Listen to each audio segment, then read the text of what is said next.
A paz de Cristo, meus amados irmãos queridos, que bom estarmos juntos mais um encontro nessa carta doce, maravilhosa, carta aos Hebreus, onde nós temos sido edificados e abençoados. E mais um encontro, glória a Deus por isso. Receba o meu abraço, o abraço da Dulce. Estamos em oração pela igreja e anunciando aos irmãos que domingo agora é eleição.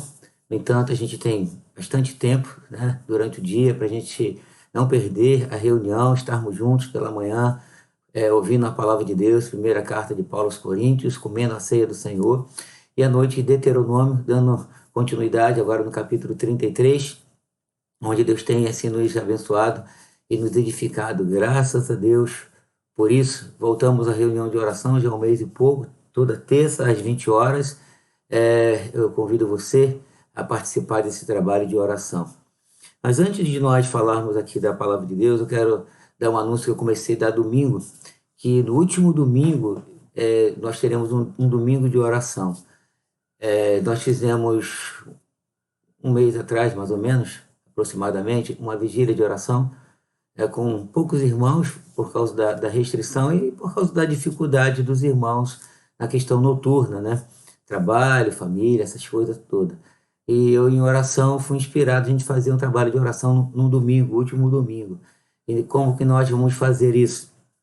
Nós vamos dividir a igreja em dois grupos. O grupo que vai normalmente de manhã e o grupo que normalmente vai à noite. Só que a gente vai fazer um horário de 9 da manhã até as 2 da tarde. E à tarde, das 15 às 20 horas. A gente vai mudar os músicos, os obreiros, enfim, a gente vai dividir a igreja em dois períodos para a gente cobrir esse período de oração e de palavra de Deus. Como é que nós vamos fazer isso? Porque tem gente que tem dificuldade de saúde, tem gente que tem dificuldade para se alimentar.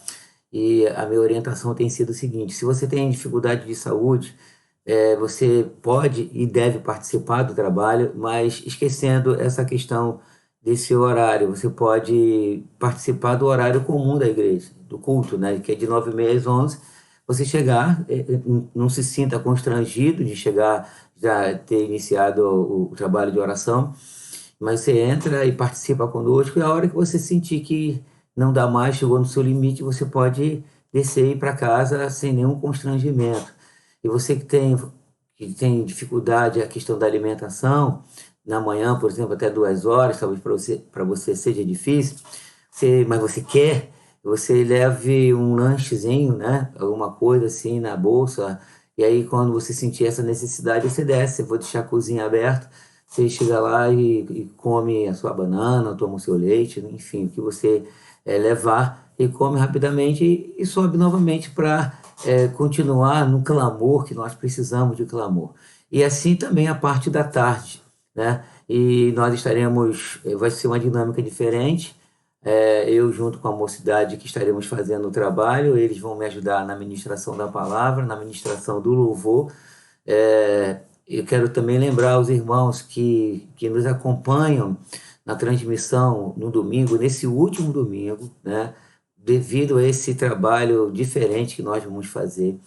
A transmissão vai continuar 10 horas da manhã e às 19 horas, sendo que nós vamos colocar uma mensagem antiga para você não deixar de se alimentar da palavra de Deus. A palavra de Deus sempre se renova, sempre é nova, coisa que a gente ouviu, precisa ouvir novamente, um Deuteronômio, né? Uma repetição da lei, e eu tenho certeza que Deus vai alcançar o seu coração pela palavra dele, né? A palavra dele é maravilhosa, né?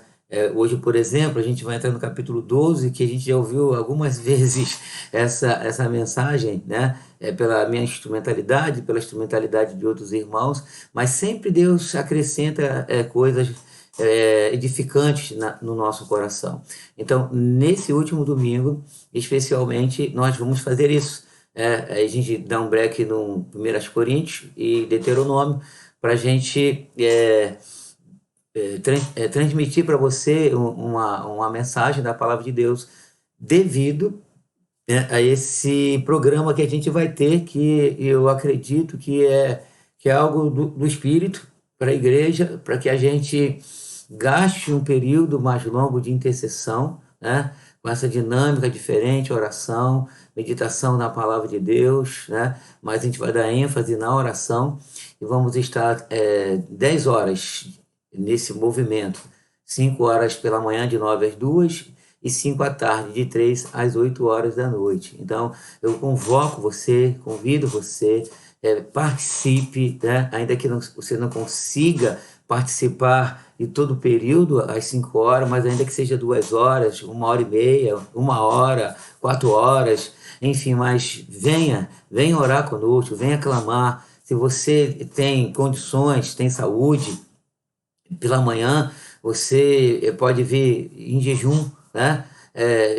Orar conosco em jejum, se você tem condições. Se não tem, você se alimente bem pela manhã, antes de sair de casa, 8h pouca da manhã, se alimente bem, ainda assim traga o seu lanche, e aí quando você sentir necessidade, talvez você precise disso, né? Você desce lá, come alguma coisa e sobe de novo, e fala assim, eu estou aqui, eu quero orar, quero ser como aquela parábola do juiz iníquo, o Senhor resolve a minha causa. Estaremos orando pela igreja, principalmente, pela vida da igreja e pela nossa vida pessoal, pela nossa família. Então, que Deus nos ajude, que Deus nos inspire, que Deus nos fortaleça, que Deus nos encha do Espírito Santo para que nós possamos continuar perseverando nos caminhos do Senhor. Muito bem. Então, vamos lá para o texto desse encontro, Hebreus capítulo 12. Nós tratamos do versículo 1 ao versículo 3, e nesse encontro, versículo 4 ao versículo 13. Quando o escritor diz o seguinte: ora, na nossa luta contra o pecado, ainda não tendes resistido até ao sangue. Estais esquecido da exortação que, como a filho, discorre convosco. Filho meu, não menospreze a correção que vem do Senhor, nem desmaieis quando por ele és provado. Porque o Senhor corrige a quem ama e açoita todo filho a quem recebe. É para a disciplina que perseverais. Deus vos trata como filhos. Pois que filho há que o pai não corrige? Mas se estáis sem correção, de que todos se têm tornado participantes, logo sois bastardos e não filhos. Além disso, tínhamos os nossos pais, segundo a carne, que nos corrigiam e os respeitávamos. Não havemos de estar em muito maior submissão ao Pai espiritual, e então viveremos? Pois ele nos corrigiam por pouco tempo, segundo melhor lhes parecia. Deus, porém, nos disciplina para aproveitamento, a fim de sermos participantes da sua santidade. Toda disciplina, com efeito, no momento, não parece ser motivo de alegria. É fato isso, né? Mas de tristeza. Ao depois, entretanto, essa disciplina, ela produz fruto pacífico aos que têm sido por ela exercitado, fruto de justiça. Por isso, restabelecei as mãos descaídas e os joelhos trôpegos, e fazei caminhos retos para os pés, para que não se extravie o que é manco, antes seja curado. Glória a Deus por isso. Vamos orar então, irmãos. Pai amado, em nome de Cristo, te agradecemos pela sua bela palavra, te agradecemos pela semana, te agradecemos pela família, pelo seu cuidado, pelo seu amor. Senhor, obrigado pela vida do Paulo. Senhor, e nós acreditamos que o teu filho vai ficar plenamente curado, ó Deus, em nome de Cristo Jesus, para a glória do teu nome. Entregamos também, Senhor, a nação nas tuas mãos. Nesse domingo teremos a eleição. Ó Deus, entregamos aqueles a quem tu tens separado, ó Deus, para governar.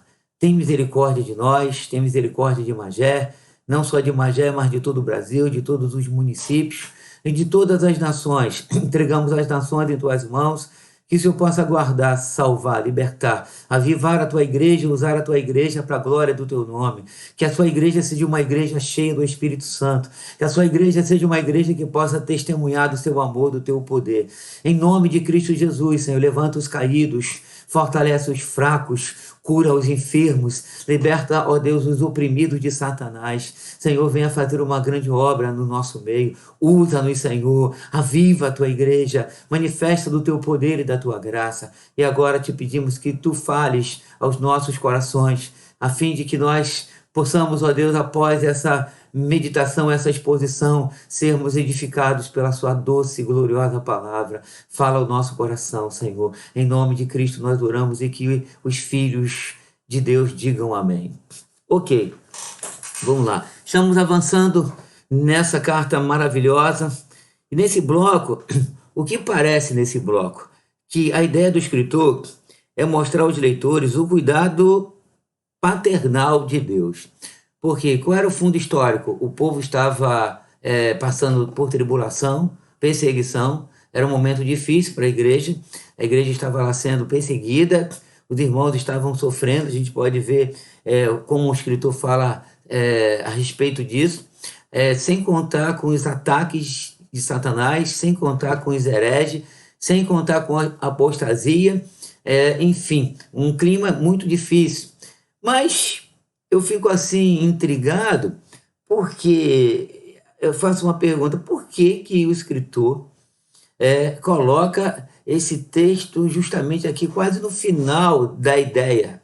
Parece que a ideia dele tinha se fechado no sentido de mostrar Cristo como supremo, o soberano, como Cristo acima de tudo, de Moisés, de Arão e de todos os símbolos já falados durante a exposição dessa carta. Aí já no finalzinho, aí ele começa a falar de disciplina, mas só que ele introduz a questão da disciplina no sentido junto com o assunto paternal, da paternidade de Deus. Aí eu fico pensando, ora, o povo estava sofrendo, perseguido, os hereges, apostasia, um montão de coisa, e aí ele exalta a pessoa de Cristo, depois ele fala assim, olha, Deus está disciplinando vocês porque Deus ama vocês. Então, qual é a conclusão que a gente pode chegar?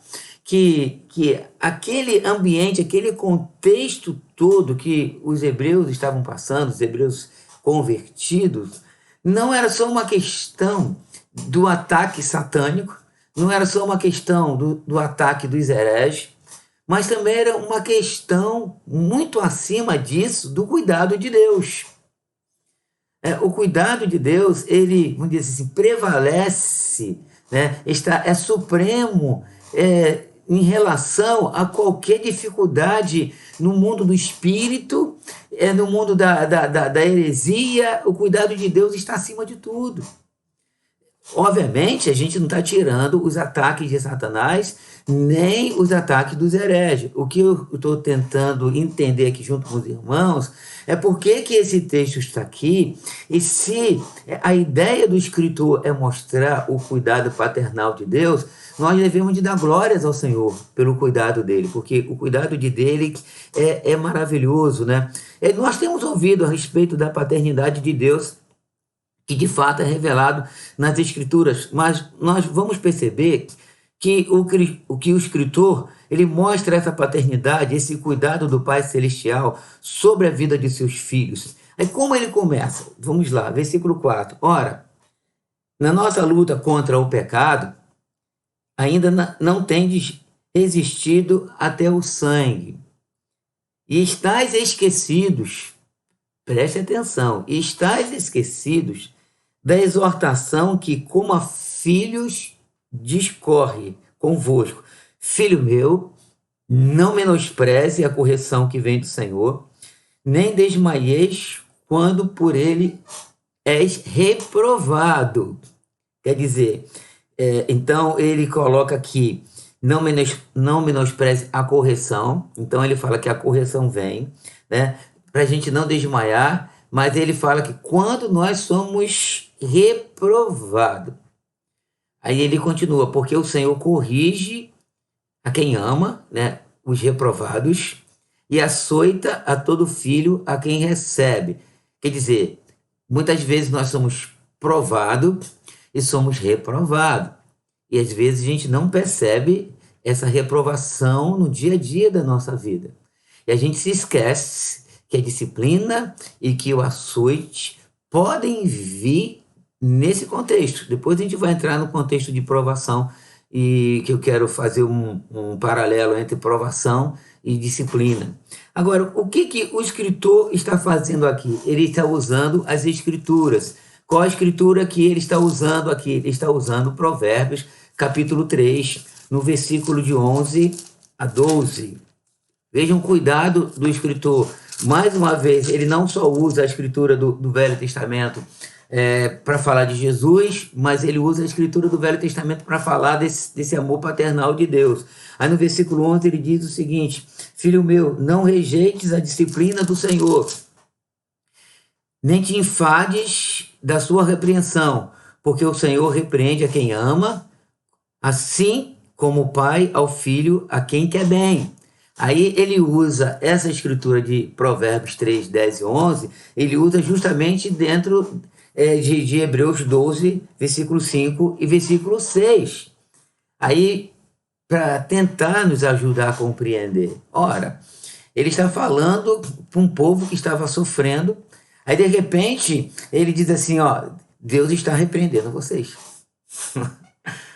Ó, eu me assusto e às vezes a gente não percebe isso, a gente não entende isso, né? A luta, embora a luta fosse intensa, esses irmãos ainda não tinham chegado, por exemplo, ao derramamento de sangue, como ele próprio fala aqui no texto de base, né? E aí, como eu já disse do contexto histórico, esses irmãos passam por privações, passam por lutas, passam por perseguições, e o escritor mostra que Deus está cuidando dele.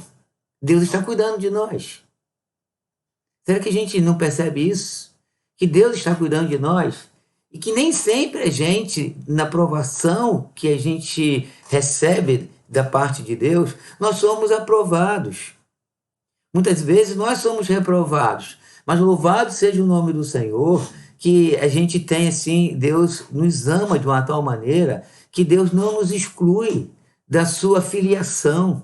Deus não diz, não olha assim para nós, eu não quero mais nada com você. Exclui, deserda ele, né? Joga ele para o lado, né? Quando a gente vê esses filmes que o pai deserda e quando o pai morre, aí vai fazer a leitura, né? daquela divisão de bens, aí o nome de um dos filhos não está incluído, aí ele fica assim triste, aí porque ele foi deserdado. O Pai Celestial, ele não faz isso. O que ele faz? Ele vem e nos prova. Aí a gente é reprovado. Mas aí o que ele faz? No versículo 6, porque o Senhor corrige a quem ama e açoita a todo filho a quem recebe. Aí o que ele faz? Em vez dele nos excluir, nos deserdar, aí ele faz o que? Ele vem com correção, ele vem com açoite.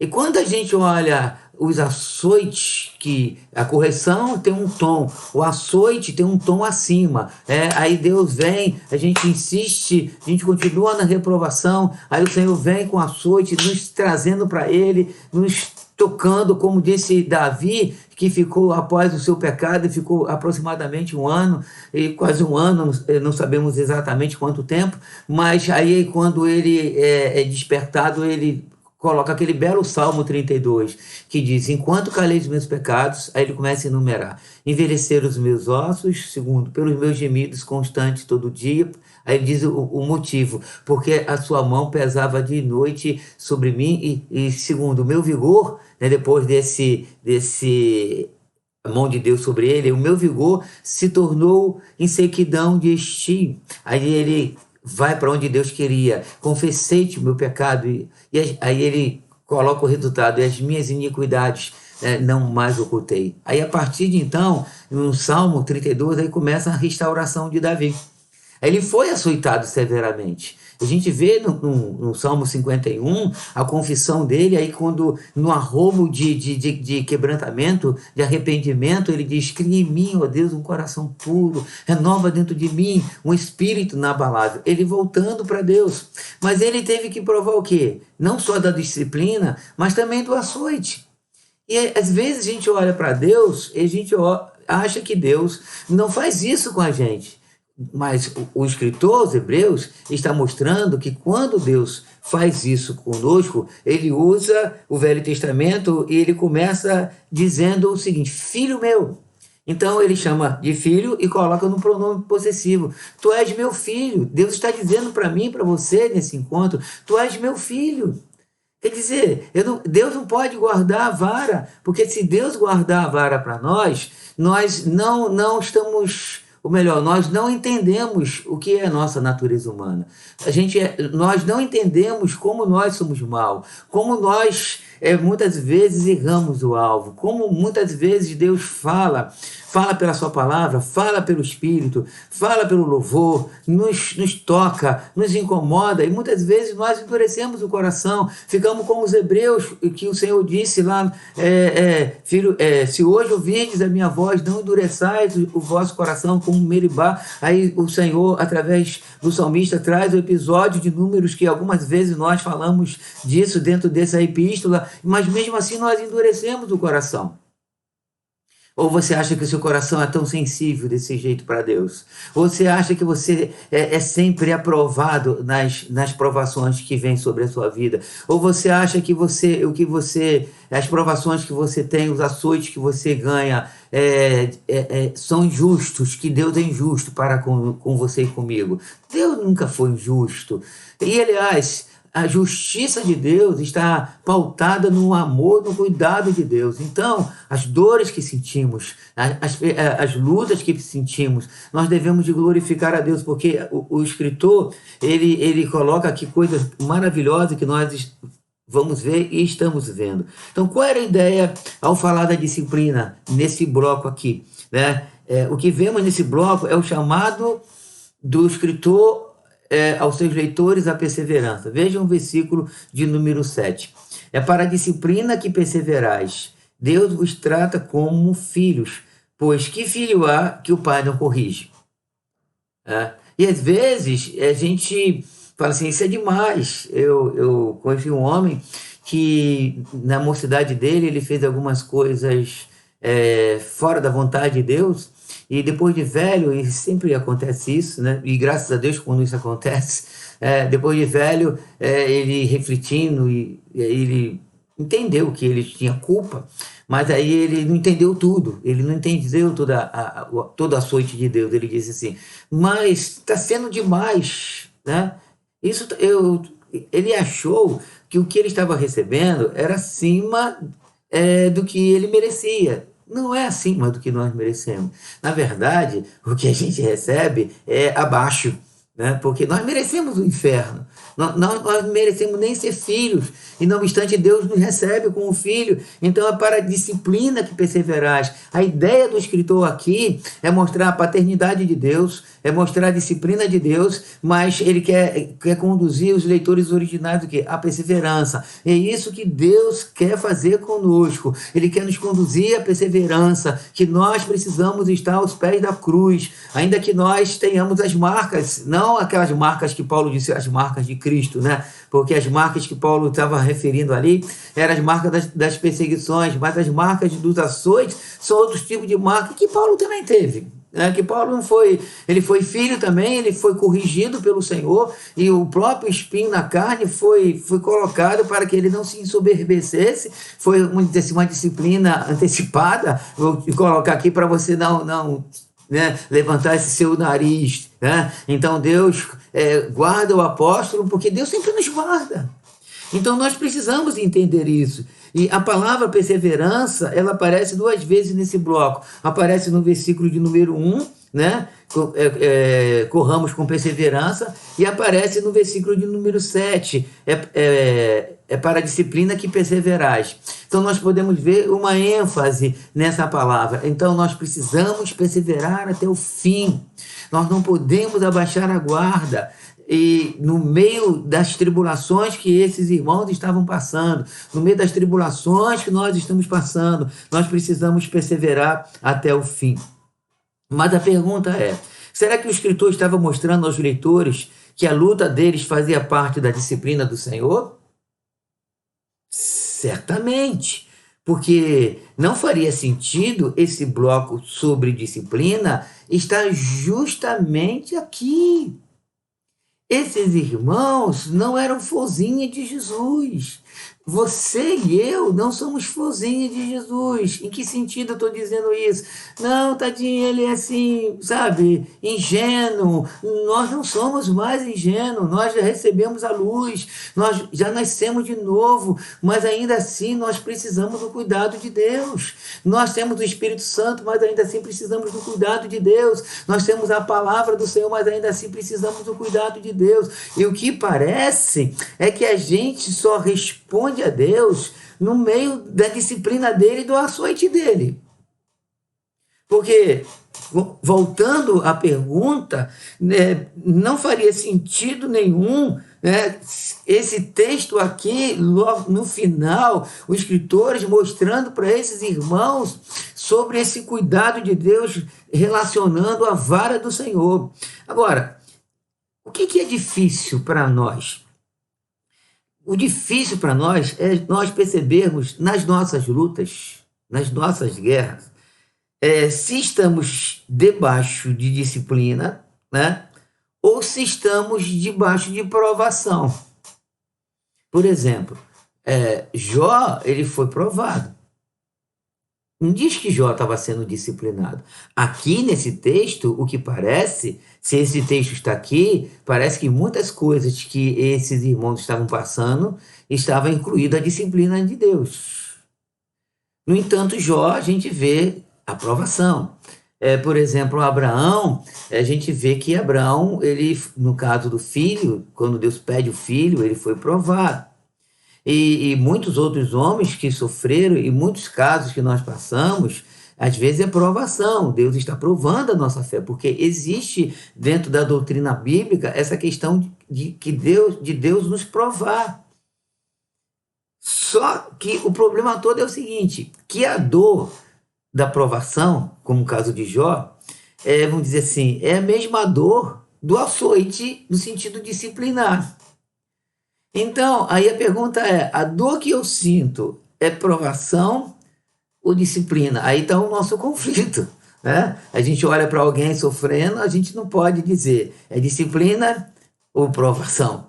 Uma que a gente não pode julgar, e não só na vida das pessoas, e muitas vezes na nossa própria vida, que a gente fica assim, meu Deus, a gente começa a confessar pecado toda hora, e começa, Senhor, e que faz parte do pacote, Senhor, sonda-me, revela o que está errado comigo, oh meu Deus do céu, tem misericórdia de mim, aonde que eu pequei, e aquela coisa toda, e a gente fica num conflito tremendo, né? Mas que eu percebo? O que eu percebo, independentemente de ser disciplina ou ser provação, essa questão da confissão do pecado, ela faz parte, tem que fazer parte da vida cristã. Nós, como somos da área de risco, nós que sempre, na nossa humanidade, a gente sempre pende para as coisas da carne, a não ser com a ajuda do Espírito Santo, por isso que Paulo diz para a gente se inclinar, andar no Espírito, para que jamais a gente satisfaça o desejo da carne, a concupiscência da carne. No entanto, a gente tem essa briga diária. Então, a conclusão que eu chego, para ver se nos ajuda, né? O que eu percebo é que nós precisamos do tratamento do Pai, independentemente do que for, né? Seja na aprovação, porque na aprovação Deus está cuidando de nós. Na disciplina, Deus está cuidando de nós. Então, qual a interpretação que eu faço? Aí eu volto para o versículo de número 7 e leio com os irmãos. É para a disciplina que perseverais.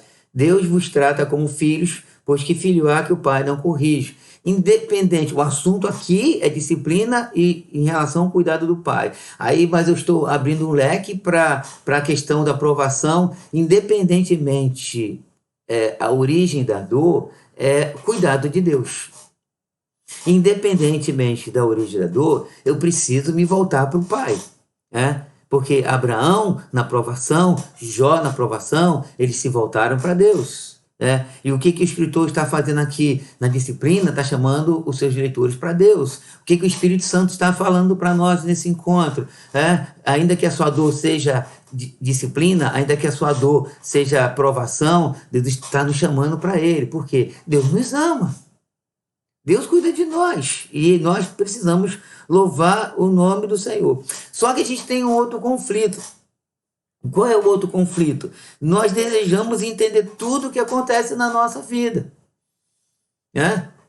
Tem coisas que são claras na nossa vida, né? Tem pecados, tem coisas que a gente é claro que o Espírito Santo, por exemplo, no caso de Davi, que eu fiz menção, que quando Davi compõe o Salmo 32 e o Salmo 51, Davi sabia a origem do sofrimento dele.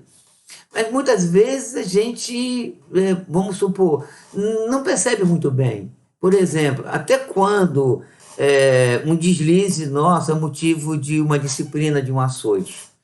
Até onde vai, por exemplo, você passou dos limites dentro da sua casa, né? Ou você passou do limite, vamos dizer assim, no trânsito, está lá uma placa, velocidade máxima 100 km, aí você vai 120. Será que até onde esses 20 km a mais é motivo para Deus te açoitar? Ou se é motivo para Deus te açoitar? Será que Deus trata assim? Como é que Deus vê essas coisas? Né? Aí você fala, aí alguém pode dizer, mas isso é pecado. Não estou dizendo que não seja transgressão, não é isso que eu estou dizendo. Eu estou dizendo o seguinte: até onde que Deus vai tirar a vara para corrigir esse fio? Por exemplo, vamos tentar fazer uma analogia, talvez não seja perfeita, e toda analogia não é perfeita. Até quando você tira o chinelo e dá uma chinelada no traseiro do seu filho? Quando ele, vamos supor, ele pega um copo assim, estabanadamente e quebra um copo, você tira o chinelo e bate nele, ou quando você fala assim, ó, você pode ver televisão até 9 horas da noite, aí tu chega às 9h10, a televisão tá ligada, você desliga a televisão, é motivo de você dar uma chinelada nele? Então, fechar essa coisa de Deus é meio complicado. Mas qual é o suprassumo? Qual é a ideia principal? A ideia principal é o seguinte: Deus não disciplina. Isso é fato. Como ele faz isso? Eu não sei muito bem. A hora que começa a disciplina, né? E qual é o conflito que eu estou tentando trabalhar aqui com os irmãos? Tentar entender tudo o que acontece na nossa vida. Eu não vou entender tudo, né? Quando a gente olha o livro de Jó, por exemplo, aí a gente lê todo o livro de Jó, a gente que está aqui fora, esses anos todos, 4.000 anos, não sei quantos anos atrás, que aconteceu a vida de Jó. Alguns falam que o livro de Jó foi o primeiro livro escrito na Bíblia, né? Que Jó é lá um dos patriarcas. Mas vamos esquecer essa questão de tempo. A gente aqui na frente, lendo o livro de Jó, a pergunta que eu faço para você: você entendeu por que Jó sofreu daquele jeito todo? Será que a gente pode dizer assim, não, eu te conhecia só de ouvir, agora meus olhos te veem? Será que a ideia só foi essa? Será que o que Jó passou, por tudo que passou, só para que Jó pudesse, agora os meus olhos te veem? Pode ser, ou não, porque é muito, muito profundo. Deus, sabe? Deus é Deus. Então a gente não consegue entender claramente os motivos do que Jó foi provado, não disciplinado. Como que a gente vai entender, ter todo entendimento do que nós passamos? Bom, se eu não consigo entender tudo que acontece na minha vida, qual deve ser então a minha atitude com relação às dores que eu passo? Eu preciso viver pela fé em Cristo Jesus. Eu preciso entender que se a minha dor for provação, pela fé, eu preciso estar firmado no Senhor. Se eu entender que a minha dor é disciplina, eu preciso me voltar para Deus pela fé. É isso que nós precisamos para a gente tentar simplificar, que a gente não consegue simplificar a vida, nem as coisas de Deus, mas para a gente simplificar no sentido de ideia desse texto, o que o escritor está querendo nos mostrar é que ele está tentando nos trazer para Deus. Isso é que o Espírito Santo está tentando fazer conosco. Tentando não, o Espírito Santo não tenta no sentido de, vamos dizer assim, de provocar. O Espírito Santo faz, o Espírito Santo está nos trazendo para Deus, nos voltando para Deus. Então, ao me deparar com as dificuldades, eu preciso perseverar em Cristo Jesus. Eu preciso estar firmado em Cristo Jesus. E o escritor, ele é enfático. Voltemos ao texto de base, agora no versículo 8, né? Mas se estáis sem correção, de que todos se têm tornado participantes, logo sois bastardos e não filhos. Quer dizer, o que o escritor está dizendo aqui? Se você não é corrigido, você não é filho. Porque quando a gente faz uma associação da paternidade de Deus, a gente não pode excluir a correção. Aí se você acha que a dor que você está passando, não, eu estou sendo provado, né? Eu nunca sou disciplinado, porque eu não preciso de correção, porque eu sou filho, eu sou santo. De fato, a Bíblia tem esse aspecto que o filho é santificado pelo Senhor, mas tem um aspecto do que o filho continua um ser humano. Né? Aí o escritor fala, você que acha que está sem correção, você que acha que o pai não disciplina, você que acha que o pai não açoita, sabe o que você está dizendo? Você é um bastardo. Você não pertence à família de Deus, porque quem está na família de Deus, o pai, ele cuida, porque o pai ama. Aí no versículo de número 9, o que o escritor fala? Além disso, tínhamos os nossos pais, aí ele faz a relação, essa analogia do pai natural, né? Tínhamos os nossos pais, segundo a carne, que nos corrigiam e os respeitávamos. Aí ele diz, não havemos de estar em maior submissão ao Pai Celestial, então viveremos. Quando nós nos submetemos ao Pai Celestial, ele fala, então viveremos. Quer dizer, eu não entendo muito bem essa questão que as pessoas fazem separação de Deus do Velho Testamento, do Antigo Testamento, e mostrando que no Velho Testamento Deus agia de um jeito, do Novo Testamento Deus age do outro jeito. Deus continua com o chicote na mão. Assim como a graça foi abundante no Velho Testamento, nós estamos estudando Deuteronômio capítulo 32, eu fico abismado, espantado com a graça de Deus. Né? O povo que, ao mesmo momento que Deus chama o povo sem entendimento, dando coice, se engordando, se olvidando, se esquecendo da rocha, aí Deus ao mesmo tempo dizendo que ia disciplinar o povo, e não só o povo ia disciplinar os inimigos que foram usados para disciplinar o povo dele, mas que Deus ia restaurar o povo e chamando o povo ao arrependimento. É fantástico a graça de Deus. Quando a gente vai lá no primeiro pecado dos nossos pais, que Adão e Eva pecam, eles são remidos, um sangue é derramado, uma graça abundante, maravilhosa, espantosa. Aí o Senhor, mesmo expulsando Adão e Eva, Deus faz a grande promessa de Gênesis 3,15. É uma aliança sem Adão e Eva participarem dessa aliança, uma aliança unilateral, não foi bilateral. Deus não disse assim, olha, eu vou cumprir a promessa dando uma semente da mulher para pisar na cabeça da serpente, porque vocês vão responder a minha graça. Não, foi uma aliança unilateral, Deus falando, eu vou dar uma semente. Então, em todo o Velho Testamento, a gente vê uma graça abundante, vê uma lei, vê a justiça de Deus, e assim se repete no Novo Testamento, a graça agora materializada em Jesus Cristo, mas o açoite continua na mão do Pai, porque o Pai nos ama. E se a gente está sem correção, nós não somos filhos. Louve a Deus, glorifique a Deus pela sua dor, glorifique a Deus pelas suas dificuldades, seja provação, seja disciplina, ainda que a gente não venha entender, compreender muito bem, e de fato a gente não compreende todas as coisas, mas pela fé, o justo vive pela fé. Nós precisamos entender que a nossa vida está na mão do Senhor. Você pode dar um glória a Deus por isso? As suas lágrimas, as suas dores, as nossas lágrimas, que eu estou junto nesse pacote, muito junto, né? Nossas lutas, nossas guerras, elas estão debaixo das mãos do Senhor. Aí, como eu disse, o grande conflito é discernir provação e disciplina. Agora, voltemos para o texto. Deus, quando nos disciplina, Deus ele tem uma ideia. E qual é a ideia que o escritor ele faz? Vamos voltar para o texto. Versículo 10.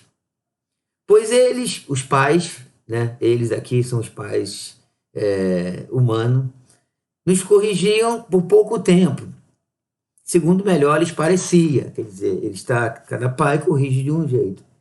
Aí ele volta para Deus. Deus, porém, nos disciplina para aproveitamento. Porém, a fim de sermos participantes da sua santidade. Que delícia! Que maravilha! Deus, porém, nos disciplina para aproveitamento, a fim de sermos participantes da sua santidade. Voltando ao caso de Davi, que é o caso mais emblemático, né? Ou então o caso mais clássico de pecado e confissão, aí a gente olha para a vida de Davi e a gente percebe que, após o pecado de Davi, ele confessa o pecado a Deus e ele se volta para Deus, Deus trata dele. Mas o que me impressiona é que Davi ele morre aos 70 anos de idade. E na velhice dele, aquela questão dos ossos, envelhecer os meus ossos, a gente vai lá para, agora, esse é o Salmo 32, a gente vai lá para a velhice dele e diz o texto lá que ele sentiu um frio que nem um cobertor conseguia, vamos dizer assim, anular aquele frio. E pegou uma bisagra, uma jovem, para dormir abraçado com Davi, ele não a conhece, mas ela fica lá para tentar ajudar o rei velho, o rei doente. Aí você fala assim, meu Deus do céu. Mas aí a gente volta para esse texto, aí o escritor diz o seguinte, olha, o pai, ele nos disciplina para aproveitamento. Para quê? Para que a gente seja participante da santidade dele. Aí a gente dá um salto lá no versículo 14, aí o escritor diz o seguinte, desse mesmo texto, capítulo 12, segui a paz com todos e a santificação, sem a qual ninguém verá o Senhor. Perceberam? E a santificação, sem a qual ninguém verá o Senhor. A gente volta para o versículo 10, né? Deus, porém, nos disciplina para aproveitamento, a fim de sermos participantes da sua santidade, da santidade de Deus. Então, a disciplina, ela é o motivo de nós louvarmos o nome do Senhor, exaltarmos a pessoa do Senhor. Então, Deus nos disciplina para nos manter santos, né? Essa geração, por exemplo, não consegue perceber o cuidado de Deus na vara. Que é uma geração diferente, é uma geração psicológica, é uma geração, vamos dizer assim, sei lá, eu não entendo muito bem, então deixa eu ficar quieto aqui. Porque na geração passada, onde os pais usavam o cinto, pelo menos na minha família foi assim, né? E eu me lembro que eu estudei no colégio, eu era assim, criança, eu era muito levado, e eu estudei no colégio que tinha palmatória. Quando a gente fazia bagunça, a gente botava a mão assim, dava sei lá quantas palmatórias, né? E a Dona Vera, não esqueço o nome dela, né? E ela dava palma, e depois que ela dava palmada com um pedaço de pau, a gente ficava de mãos abertas e ela botava uma pedra aqui na minha mão e para eu ficar de braços abertos. Aí minha mãe ia lá. Aí quando minha mãe ia lá, porque ela chamava minha mãe, aí minha mãe falava assim para a professora, mete o pau nele,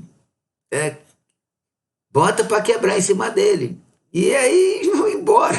Aí a professora fazia a gente andar de joelho até o portão lá do colégio e voltar. Um negócio assim, né? Que para essa geração faz assim, uma loucura, bota na justiça, né? E aí eu apanhei de vassoura, meu pai corria com um tijolo na mão, minha mãe pegava pelo pescoço e jogava na parede. E eu olho para mim, comecei a trabalhar com 14 anos, que eu trabalhava ou não estudava. Aí, um dia de sábado, 8 horas da manhã, minha mãe, sabe o que minha mãe fazia? E entrava no meu quarto do meu irmão, puxava o lençol e dizia, levanta, filho homem meu, não dorme até meio-dia, vai arrumar uma coisa para fazer. E botava a gente para fora da cama, 8 horas da manhã, a gente não podia nem dormir mais tarde. Aí eu cresci amando os meus pais, cuidando dos meus pais. Eu olho para a minha vida e eu falo assim, glória a Deus pela vida deles, né? pela correção que eu tive, pelo trabalho que eu tive que trabalhar muito cedo. 14 anos era um menininho magrinho, sempre fui magrinho. Vai pegar trem pendurado no meio de um montão de gente, igual a sardinha em lata. Aí eu fui forjado, fui trabalhado no meio daquela coisa toda, tanto do trabalho como em casa, das pancadarias que eu levava e no colégio que eu levava.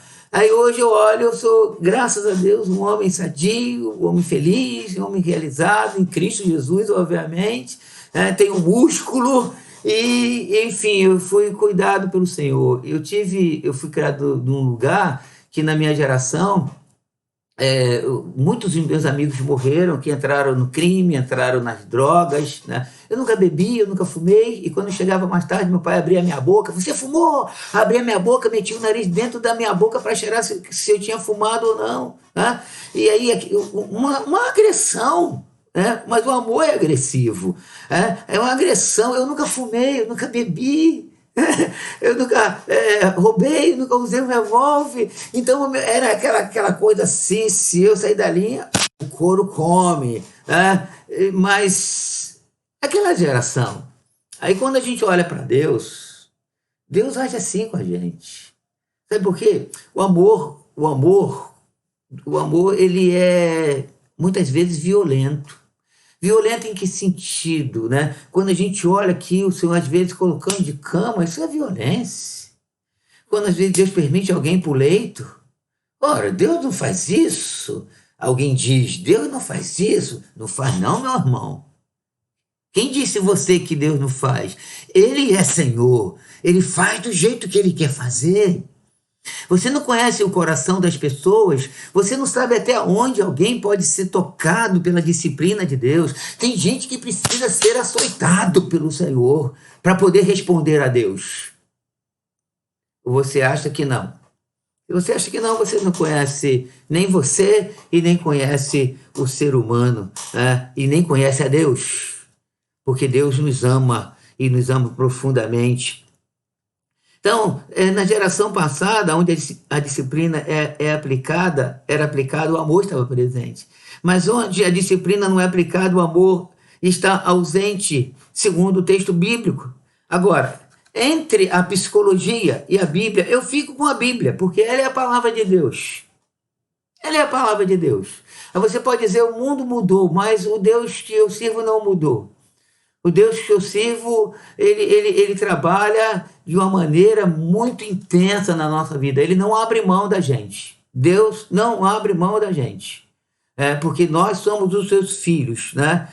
Você pode até dizer que a gente pode aplicar outro tipo de disciplina hoje, isso é discutível entre nós humanos, mas na relação a Deus não tem discussão. Ele faz como ele quer fazer. Lá em Deuteronômio 32, ele diz, eu mato, eu firo, eu faço viver. Enfim, ele diz, eu sou, eu faço como eu quero fazer. Então você pode até discutir comigo o sentido de disciplina, humanamente falando, mas no sentido divino, meu irmão, temos que abaixar a cabeça e dizer e aceitar aquilo, como Deus age no meio da sua criação.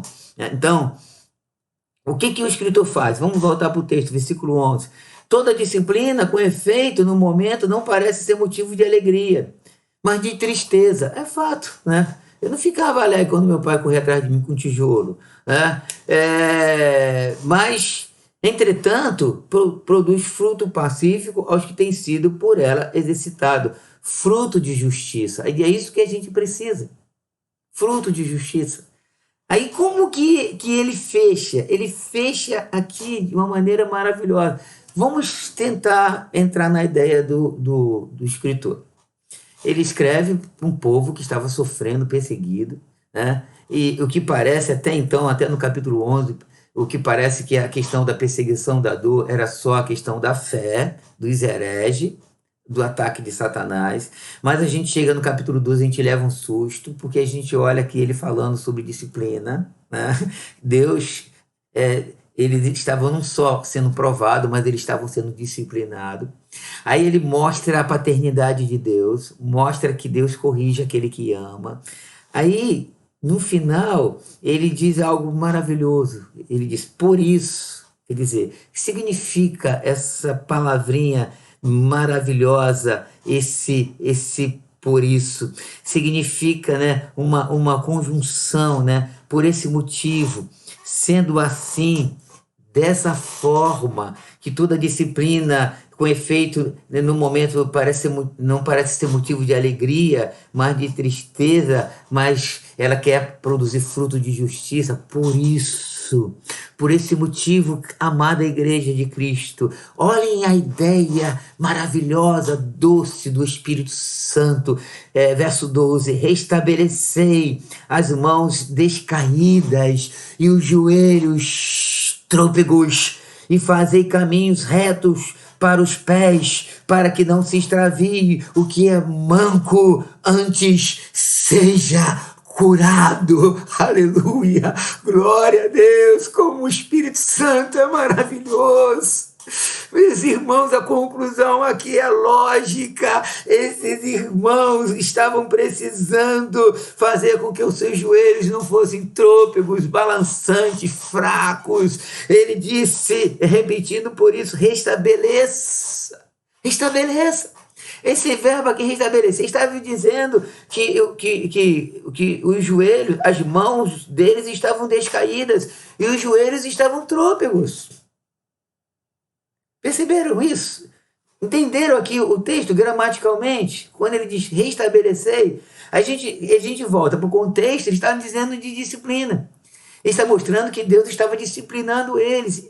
Então, a conclusão é lógica. A dor dos leitores originais era provocada pelo desvio de comportamento ou desvio da fé que eles estavam tendo.